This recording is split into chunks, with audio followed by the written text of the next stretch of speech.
नमस्कार, मैं हूं अर्जिता और आप देख रहे हैं इंडिया पब्लिक खबर। इतिहास में शायद ही कोई मुल्क ऐसा होगा जिसकी तकदीर के पन्ने अजीबोगरीब तरीके से पलटे हों, जैसा अफगानिस्तान के साथ हुआ है। कभी रूस के समर्थन से चल रहे जहीर शाह के शासन में आधुनिकता की तरफ बढ़ रहा अफगानिस्तान 1990 के दशक में तालिबान के मध्य युगीन शासन को भी देख चुका है। अफगानिस्तान से रूसी सैनिकों की वापसी के बाद 1990 के दशक की शुरुआत में उत्तरी पाकिस्तान में तालिबान का उभार हुआ था, जो रूसी सैनिकों के खुलकर विरोध में था। पश्तो भाषा में तालिबान का मतलब होता है छात्र, खासकर ऐसे छात्र जो कट्टर इस्लामी धार्मिक शिक्षा से प्रेरित हो। कहा जाता है कि कट्टर सुन्नी इस्लामी विद्वानों ने धार्मिक संस्थाओं के सहयोग से पाकिस्तान में इसकी बुनियाद रखी थी। तालिबान पर देवबंदी विचारधारा का पूरा प्रभाव है। तालिबान को खड़ा करने के पीछे सऊदी अरब से आ रही आर्थिक मदद को जिम्मेदार माना गया था। शुरुआती तौर पर तालिबान ने ऐसा ऐलान किया कि इस्लामी इलाकों से विदेशी शासन खत्म किया जाएगा, वहां शरिया कानून और इस्लामी राज्य स्थापित करना उनका मकसद है। शुरू में सामंतों के अत्याचार, अधिकारियों के करप्शन से आजिज जनता ने तालिबान में अपना मसीहा देखा और कई इलाकों में कबायली लोगों ने इनका स्वागत किया।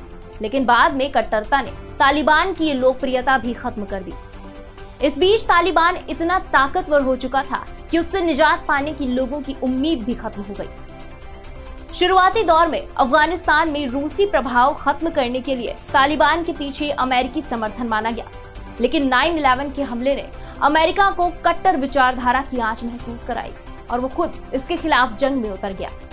लेकिन काबुल, कंधार जैसे बड़े शहरों के बाद पहाड़ी और कबायली इलाकों से तालिबान को खत्म करने में अमेरिकी और मित्र देशों की सेनाओं को पिछले 20 साल में भी सफलता नहीं मिल पाई है।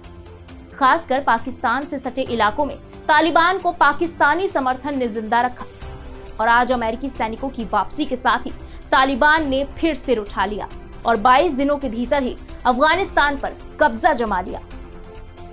सत्ता हस्तांतरण की बातचीत के लिए काबुल पहुंचा तालिबान कमांडर मुल्ला अब्दुल गनी बरादर तालिबान में दूसरी रैंक पर है और इसी के अफगानिस्तान का राष्ट्रपति बनने की सबसे ज्यादा संभावना जताई जा रही है। ये तालिबान का राजनीतिक प्रमुख है और दोहा में लगातार अफगानिस्तान को लेकर तालिबान की ओर से बातचीत में शामिल होता रहा है। ये 1994 में बने तालिबान के 4 संस्थापक सदस्यों में से एक था और संस्थापक मुल्ला उमर का सहयोगी रहा है। ये कई लड़ाइयों को कमांड कर चुका है। अफगानिस्तान से लौटने की अपनी कोशिशों के तहत 2020 में अमेरिका ने तालिबान से शांति वार्ता शुरू की और दोहा में कई राउंड की बातचीत भी हुई।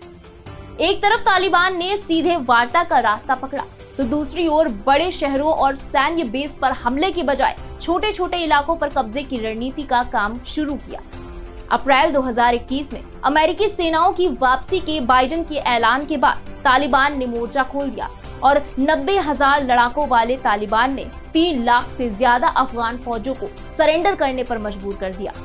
अफगान राष्ट्रपति अशरफ गनी, उनके प्रमुख सहयोगियों, तालिबान से लड़ रहे प्रमुख विरोधी कमांडर अब्दुल रशीद दोस्तम और कई वॉर लॉर्ड्स को तजाकिस्तान और ईरान में शरण लेनी पड़ी है। तालिबान के कब्जे के साथ ही काबुल में अफरा तफरी मच गई है। लोग शहर छोड़कर भाग रहे हैं। 20 साल बाद सत्ता में लौटे तालिबान को लेकर लोगों में खौफ क्यों है, ये जानने के लिए 23 साल पीछे चलना होगा। 1998 में जब तालिबान ने अफगानिस्तान की राजधानी काबुल पर कब्जा कर देश पर शासन शुरू किया तो कई फरमान जारी किए। पूरे देश में शरिया कानून लागू कर दिया गया और ना मानने वालों को सरेआम सजा देना शुरू किया। विरोधी लोगों को चौराहों पर लटकाया जाने लगा। हत्या और यौन अपराधों से जुड़े मामलों में आरोपियों की सड़क पर हत्या की जाने लगी। चोरी करने के आरोप में पकड़े गए लोगों के शरीर के अंग काटना, लोगों को कोड़े मारना जैसे नजारे सड़कों पर आम हो गए। तालिबान ने हथियारों के दम पर अफगानिस्तान पर कब्जा कर लिया। अफगानिस्तान के 3,84,00,000 लोगों की आजादी, मानवाधिकार के मसले सब बर्बरियत के आगे सरेंडर कर गए। अब देखना ये होगा कि आने वाले दिनों में क्या तालिबान फिर 20 साल पुरानी बर्बरता का शासन दिखाएगा या बदलते हुए वक्त में उसके कामकाज के तरीकों में कोई बदलाव आएगा।